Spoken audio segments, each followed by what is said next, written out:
is Francoise Barre-Sinoussi, and I am the co-chair of the IAS towards an HIV cure initiative. So we are here today to speak about the last progress in terms of HIV cure. Indeed, we will have this afternoon the opening of the 5th annual Towards an HIV Cure Symposium. This morning we already have the engaging the community workshop on HIV cure, and I found out that it was a very interesting and stimulating workshop with very few points that I like to highlight. Like, for example, clearly it was said during this community workshop that we need more engagement of resource-limited setting in HIV cure research. We heard also the willingness of adolescents to participate to HIV cure science, which is, I found an interesting point. We heard also that pharmaceutical company must invest more in HIV cure science. We know that since we initiate the IAS towards HIV cure activities, it has been a lot of progress in terms of investment of funding agency. I'm sure Fauci in a moment will tell us more about the NIH investment in HIV cure science. So this meeting was a very interactive meeting between community members, scientists, and participants, and I think we certainly have to continue this discussion with communities. Earlier this week was released the new IAS towards an HIV cure global scientific strategy. It has been published in the journal Nature Medicine. This strategy was indeed the work and has been developed by a group of 59 members of an IAS International Scientific Working Group. The strategy was reviewed through an extensive global peer review consultation process. This new strategy is indeed built on the first global strategy that was released before the conference in Washington, D.C. in 2012. As you will hear later, a lot of progress has been made since 2012. We are making advances in the field, and we have quite a nice roadmap now to move on HIV cure science in the future. What I like to say, it's really needed to have an integrated strategy with really strong interaction, as mentioned, with community, but strong interaction between basic scientists, clinical researchers, strong interaction also with social science. As I mentioned, funding the cure research is rising. I can say that indeed between 2012 and 2014, we have seen an increase about twice, with $80 million invested in 2012 and a little bit more today. So now I would like to introduce the panel that we have today. Our first speaker will be Anthony Fauci. Tony doesn't need to be presented. Tony, as you know, is working at the National Institute of Health. He's the director of the NIAID. And he will be indeed the keynote speaker of the opening of the Towards HIV Cure Symposium this afternoon, and I'd like to thank him for that. Tony Fauci is supporting the cure research in the very beginning. I'd like also to remind people that he was the first one to speak about functional cure in the past, and he is going to give us his own perception, his own view about HIV cure science.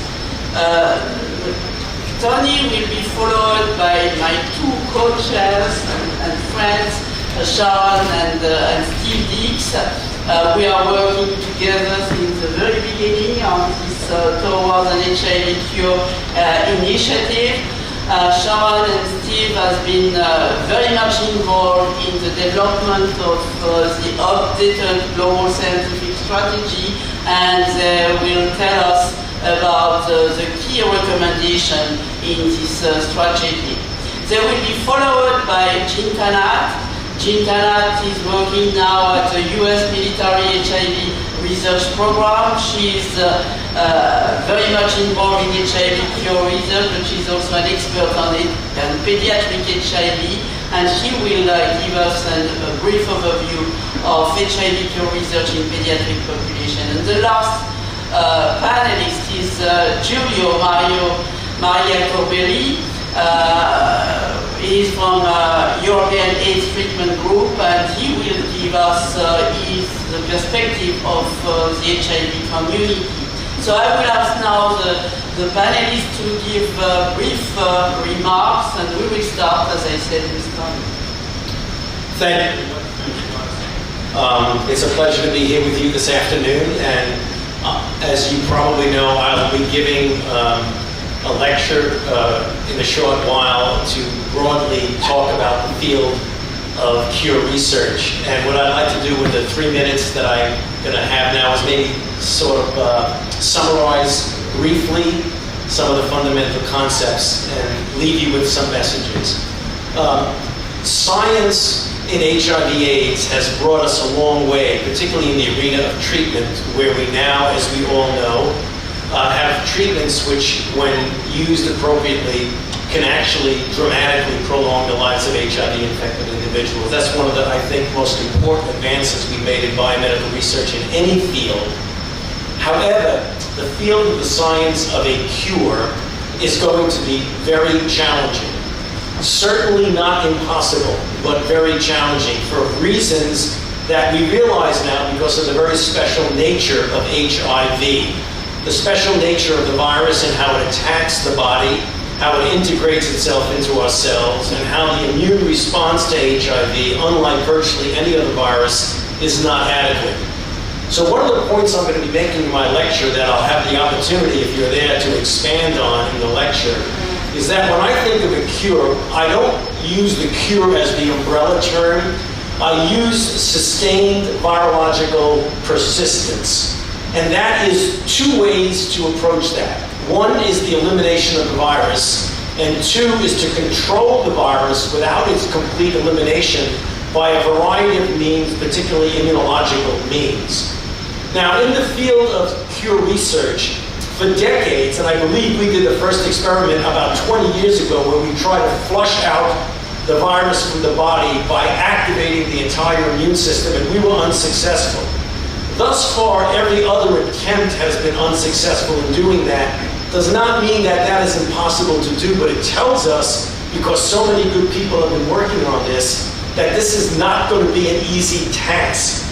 Others is to modify the host, and we know that the first case that we had of the Berlin patient that received a stem cell transplant, that made the host refractory to being infected once you stop therapy.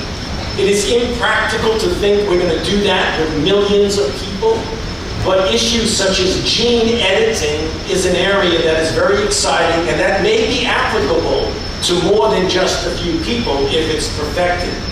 And the other area that we spent a lot of time on, and I'm going to talk about some specific data with that during my presentation, is controlling virus rebound in the absence of antiretroviral therapy.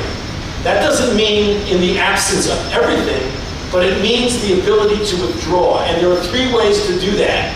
Natural host immunity. Withdraw the virus and see what happens. Unfortunately, withdraw the drug and see what happens. Unfortunately, we've been universally unsuccessful in doing that. The other is trying to boost the immune system. either by things like passive transfer of antibodies or vaccinating an individual with a therapeutic vaccine to be able to build up the immunity to prevent rebound. These are all a spectrum of things that are being tried now in a variety of labs throughout the world. And the good thing about it is that after a few years, we have finally got a cohort of very competent and committed scientists who are working in this field. And that's the reason why, as difficult as the scientific problem is, I have confidence that we are going to make progress that is going to be impressive. So I'll stop there and then we'll answer questions later. Thank you. Thank you for opening and the introduction of where the science has come from. I've been involved in developing the strategy that Francoise mentioned earlier, both in 2012 and now 2016.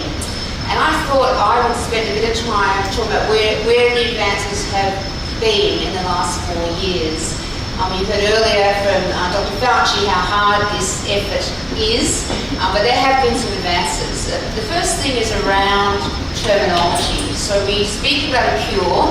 I think that's an aspirational goal to eliminate HIV permanently from someone. We know that's going to be really, really difficult. Our focus in the intermediate period is around achieving remission, allowing people to safely stop antiretroviral therapy with the virus staying under control. And we know that this has been possible in a number of case reports that have been reported just over the past 4 years. Post-transplantation with the Boston patients, very early treatment of the Mississippi baby, and in the French cohort, the Visconti cohort, few individuals that can naturally control the virus after stopping treatment, post-treatment controllers. This is a real shift in thinking and a shift in the goal of what we're doing to achieve remission. Another area of really significant advance is much better animal models, and we'll hear a lot about that at the Cure Symposium. We now have monkey models of SIV, or the simian version of HIV, that can be very well controlled on treatment, and are now excellent models for both interventions that disrupt latency as well as for gene therapy, bone marrow transplantation. Monkey models as well as mouse models may be very, very helpful. We've done a range of clinical trials over the last 4 years, some of which Dr. Fauci referred to, with activating the virus, or what we call shock and kill. That's taught us that just shocking the virus or waking it up is not enough. We need something to also eliminate those cells. And finally, there's been some really fabulous advances in the vaccine world that are very, very relevant for cure research, the development of broadly neutralizing antibodies, development of effective T-cell vaccines, both that were developed to protect against infection against HIV, but are now being shown to have some benefit in controlling HIV persistence. I'm going to hand over to Steve, who will talk more about what are some of the goals from the strategy now going forward. Thank you. Thanks, Sharon. I think if you look at the collective wisdom from the cure world over the past several years, you see that we learned something that's probably pretty obvious. That is that if we're going to cure people or achieve remission, as Dr. Fauci said, it's probably going to be a lot easier to do that in people who have low viral loads to begin with, or low reservoir sizes, and a better immune function. And the best way to do that, we've learned, is to get people on therapy very early. And so the global effort to get everybody on treatment as early as possible, which is the real focus of the larger conference here, is really part of the cure agenda. Another sort of way to go about doing this, of course, is through gene therapy. And if you were to ask me what I think is the most likely short-term way to achieve either a cure or remission, it's probably going to be with gene therapy and cell therapy. Although I'm not as optimistic as others might be that we're going to be able to have a global impact with that approach because of the expense and toxicity and so forth. So where I think in the future a lot of the action is going to be, and where a lot of the excitement is going to be, besides early therapy and gene therapy, is this concept of immune control that we've all mentioned. And this sort of, I think, is now sort of a real big initiative within the entire cure research agenda. And I think, and this is in the strategy to a certain degree, that a lot of this work is going to be inspired and led by the oncologists.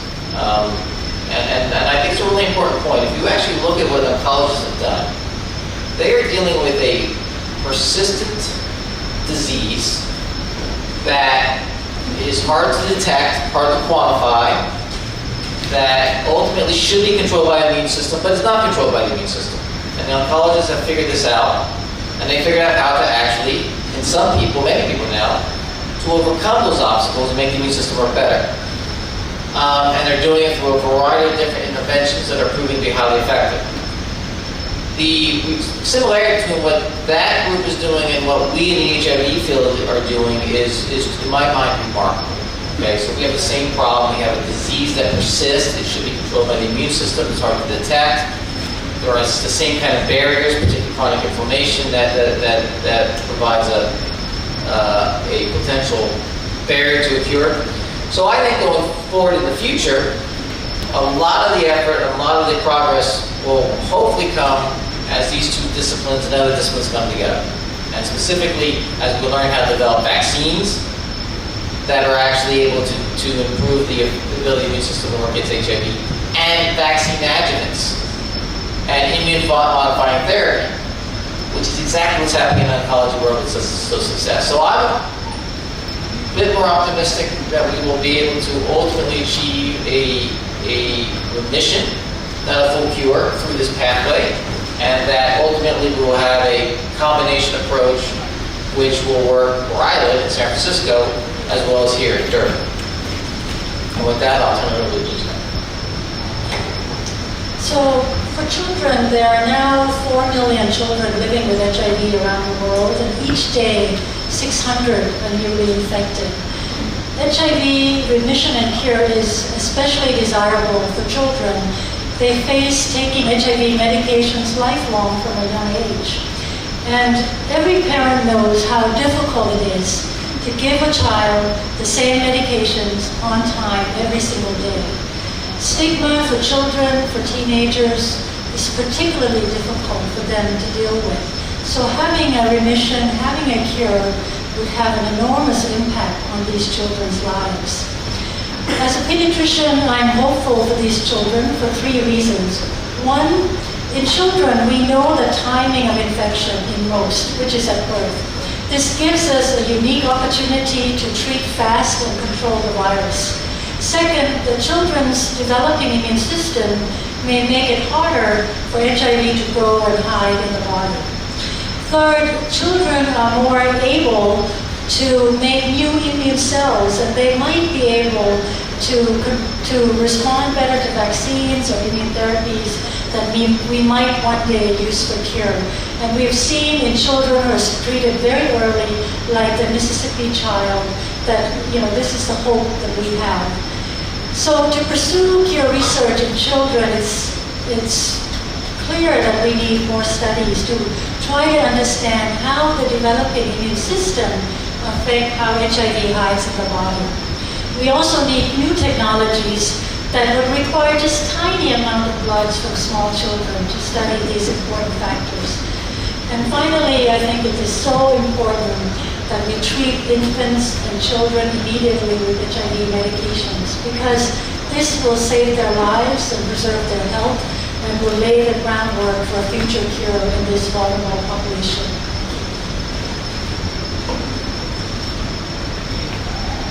Thank you for inviting me to speak here as a representative of the community of people living with HIV. I will spend just a couple of minutes trying to explain how the community has contributed to the global strategy and towards an HIV cure project as a whole. I think that everyone who works with people living with HIV and also with people who are part of the communities affected by HIV had been asked several times when an HIV cure would be available. There is a lot of expectation there about HIV cure. So we also have a strong responsibility about that, because of course the big expectation does not justify any kind of approach or any kind of study. So community there is there to make sure that research in this field is conducted according to certain principles. It must be safe, first of all, because we are talking about some kind of very invasive intervention sometimes, so we must work for the safety of people taking part in this kind of trials. It must be fair, and it must be also communicated in a fair way. So we are at a press conference, and we know that sometimes journalists can talk about cure research in a very sensational way, so creating more expectations and more illusions also in the public. It must be inclusive, as Francoise said in her opening remarks. It must be inclusive towards all the groups of people, all the settings, whether resource limited or high-income countries, or also middle-income countries which face some kind of peculiar challenges. It must be transparent, because there are so many people thinking that the cure is already there. It is kept hidden for financial reasons. So we need to be transparent in order to address all these fears, all these beliefs. But it also must be affordable. And in the global scientific strategies, there is also a strong recommendation towards performing some kind of cost economic studies, but also budget impact studies, because HIV cure strategies must be not only cost effective, but also affordable. I mean, the budget available should be able to afford the strategy. But at the end of it all, it must be collaborative, based on a strong collaboration. This is the most interesting and exciting part of the Towards an HIV Cure initiative, because it brings together any kind of stakeholders, and we know from HIV treatment history that an earlier involvement of all stakeholders is key for the success of the strategy. Thank you. Thank you very much to all of you.